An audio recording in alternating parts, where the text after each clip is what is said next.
Hello, peoples. This is Black Rose. Reading Neutral Party Chapter 6. Um, I guess.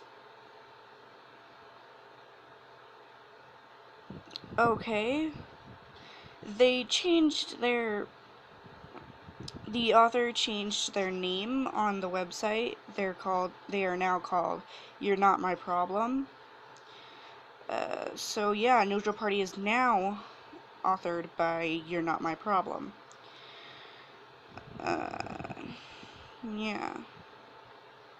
So, we're gonna start from chapter 6 where we left off, and then, yeah, anyway, let's get right into it. Sorry, by the way, I didn't upload anything yesterday. I just didn't have time. I was so busy. Um, so busy being lazy, but nah. No, I had stuff to do, like chores and crap. Um, since you people know this is Underfell, there might be a um, slight language in some of these chapters, so just a quick ahead thing. So it's a pretty short chapter, so we should probably get into it. All right. You wake up with a small jolt outside the ruined doors. You were silent. Oh, wait a minute. Oh, yeah, this is where we left off. Okay. You wake up from a small jolt outside the ruined doors. You were silent.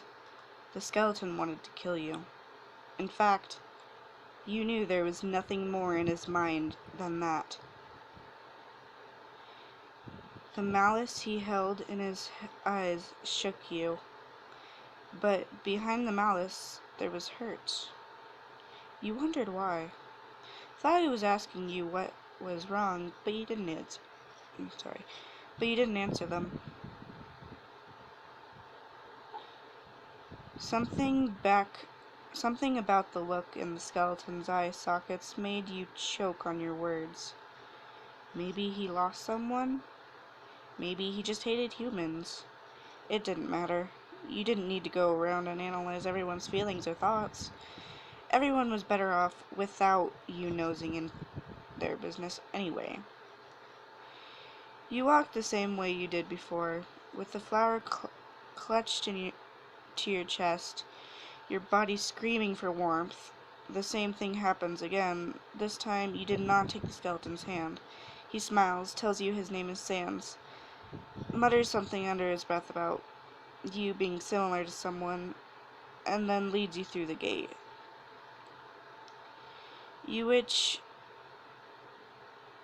Sorry, there's something on my screen. You itch at the flowers that are spread around your left eye, and he regards them for a second, but says nothing. You see a small boulder and another skeleton walking towards you. Not trusting this skeleton like you trusted Sans, you hide behind the boulder. The two skeletons talk, and you soon come to learn that the second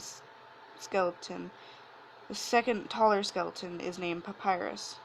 Papyrus was called Boss by Sans, so you found out his name when he announces to the world, the terrible Papyrus will not let a human slip by him. You had thought as Sans talked to Papyrus that he might be a neutral party. Get it? Get it?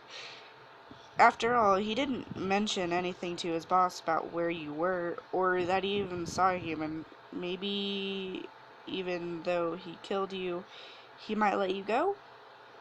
Maybe he was on your side after all, and was just teaching you the valuable lesson not to trust anyone.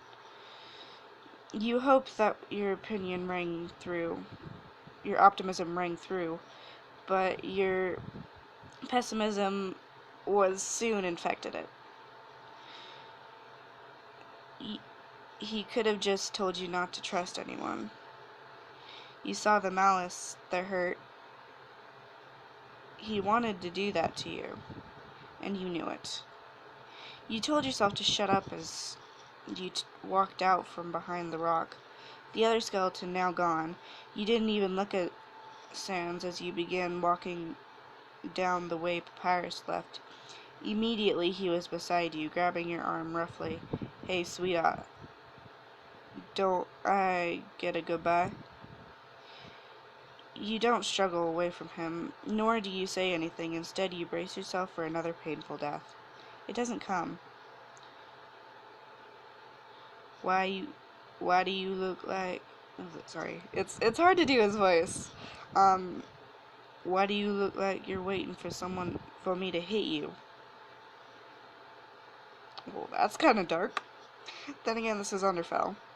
Anyway, he asks with a frown, his golden tooth just barely peeking out of his lip-like bones. I'm waiting for you to kill me, you whisper, your voice nearly catching in your throat. What was wrong with you? Why did you care about what this big-boned bozo thought of you? What did it matter if he hated you or didn't give a shit? It didn't. Well, I'm not. Or wait, no. Well, I'm not. He told you, raising an eyebrow even though he didn't have one. You nod at him. I can see that. He stares at you as though he was studying you, and you quickly look away. You cold? You freeze, no pun intended. What? You turn to face him once again. He rolls his pinpricks and gestures to your outfit. Pale pink pajama shorts, a white spaghetti strap, and a pink knit cardigan. Yes, you were cold. You were numb, in fact, hypothermic. No, I'm fine. You didn't trust him, and even if he did hate you, you didn't want to be a nuisance for him. Before he could say anything, Flowey came out of your cardigan. Why are you lying to him? You looked down at him, trying to tell him through your thoughts that he wasn't helping. Flowey looked at Sans. We're going to turn into icicles if we stay out here any longer. You mentally groan and glance at Sans, who simply shrugs. Nearest town is that way. He points forwards. You roll your eyes and walk past him, muttering a small thanks. Sans grabs your arm, this time much harsher than the last. You yelp out in pain and try to yank your arm away, but he grips it even tighter the more you move. Don't you ever say that to me, he grumbles, his face dark and terrifying. You feel fear shoot through you again. You nod and he lets you go, his expression melting back into the normal, shit-eating grin, with his golden tooth shining. You catch yourself almost saying the word out of habit instead of sarcastically. Sans knew what you were going to say. His expression might have been normal and happy-go-lucky, but his eyes burned with fury and hatred. You quickly bow your head at him, a way of saying sorry, excuse me, and thank you, without actually using words. With your head bowed, you began rushing towards the nearest town. So that was chapter 6, guys. Oops, didn't mean to do that. Yeah, chapter 6. So tell me how you like it in the comments. Like, subscribe, and comment down below. If you want me to read more, even though I will, because I think you guys should read the whole story, because it's kind of cool. I think it's pretty awesome. But, See ya, my garden friends. Black Rose signing out. Bye!